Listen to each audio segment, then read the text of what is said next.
Hey, Ocklawahaboy Rocks here. Been wanting to make a video for a while, so now I'm gonna make it. You've seen the title, The Wrong Way to Cab.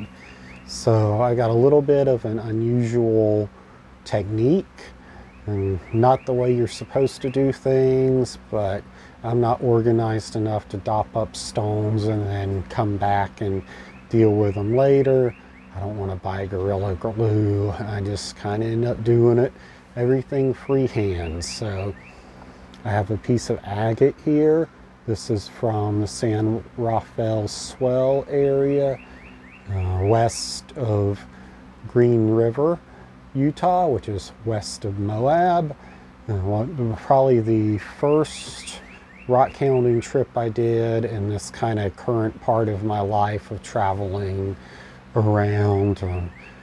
Before that, all my rockhounding was pretty much in the Carolinas, close to home, and this was my first one of really getting out. So I wanted to do this video. I saw this little slice sitting on the shelf. It's gonna be just about right to demonstrate my wrong way to cab. So we're gonna go in the garage to the Highland Park unit, my 5-wheel unit in there, and we'll rough this out and then spin around to the Lortone and sand it and bring it out here to the carpet wheel and polish it.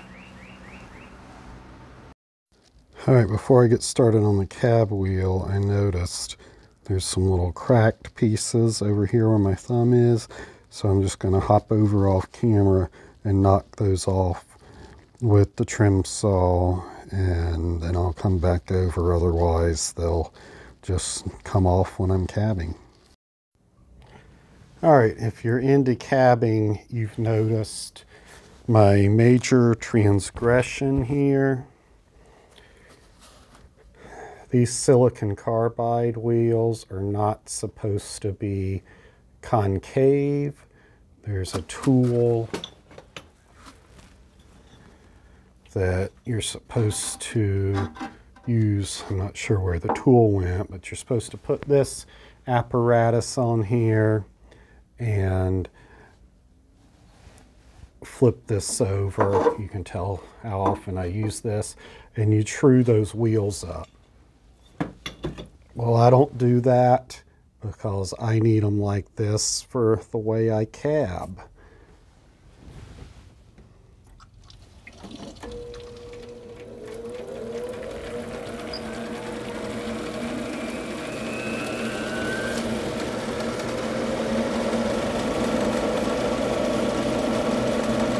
So I will use the edges of them to do some shaping, some rough grinding.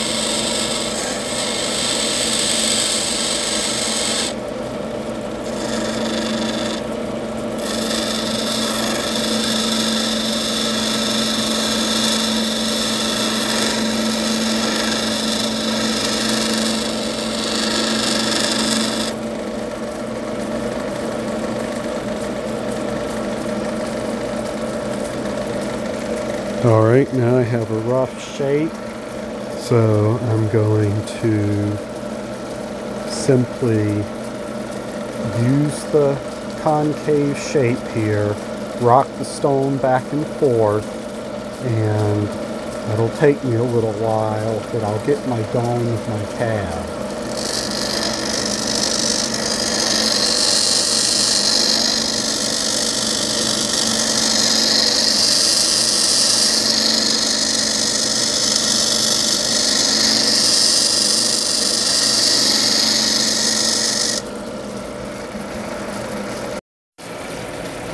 Okay, you can see this is coming along. I'm still working on the shape a little bit, but the dome's coming along. If you'll notice when I do this, I'm not grabbing around the stone, obviously, because then my fingers would be in the wheel. I'm just rocking it back and forth.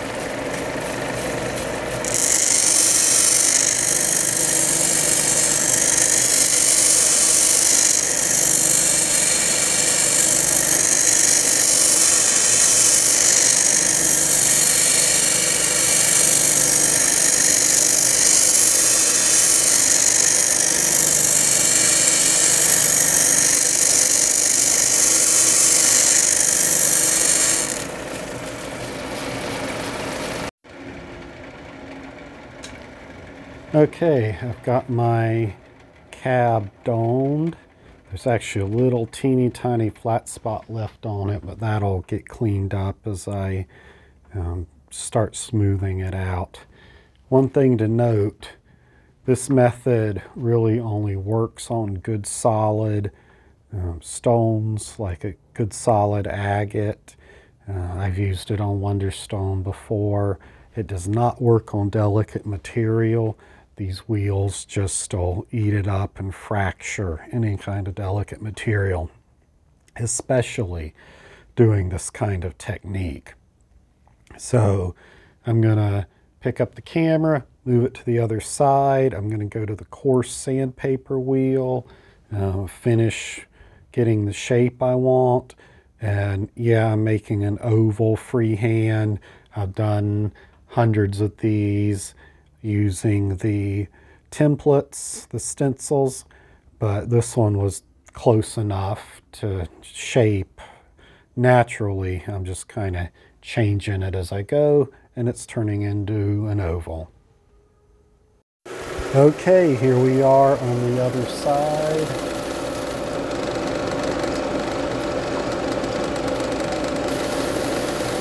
And you can tell I really need to put my wipers down further. There's a lot of overspray, but I deal with it.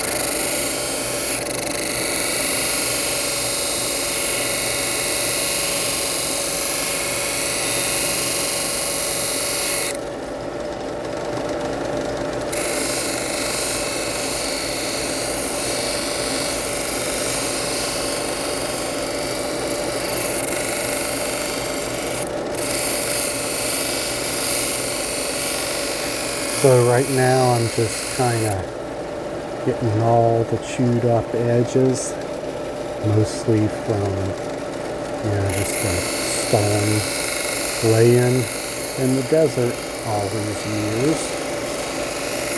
I'm just working on grinding them off with a coarse sandpaper.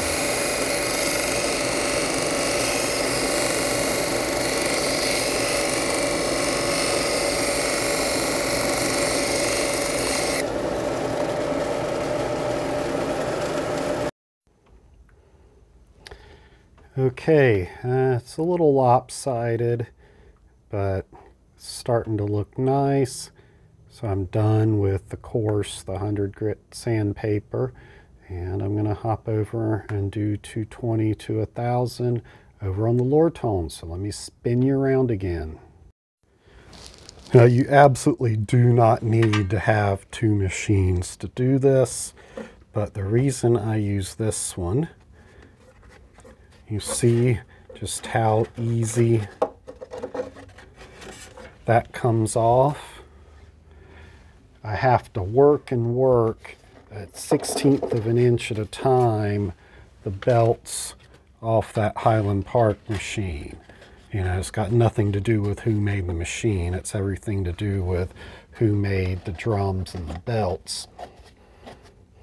But isn't that easy? Now I've got 220, 320, then I switch to 4 and 6, then 8 and 1000, and then I go out to the carpet wheel. So this little gem here is just fabulous.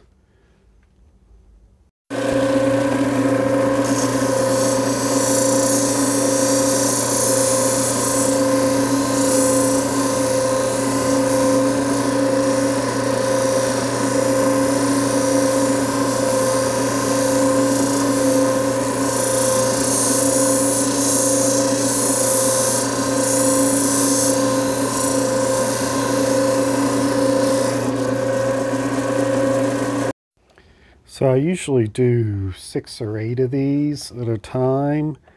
It saves me some time on switching out, even though those belts switch out quickly. It makes better use of that time, and it lets the stone dry between each one so you can see what it looks like. So I'm going to dry my hands a little bit here. I'm going to towel dry the stone, which has now been sanded up to 1000 grit. So it is cloudy, as you would expect it to be, but it looks very smooth. So it's time to go outside to the cerium oxide carpet wheel. Okay, here we are. Gonna wet that down a little bit. I'm gonna put some water in my fancy schmancy cerium oxide container. Cut that on.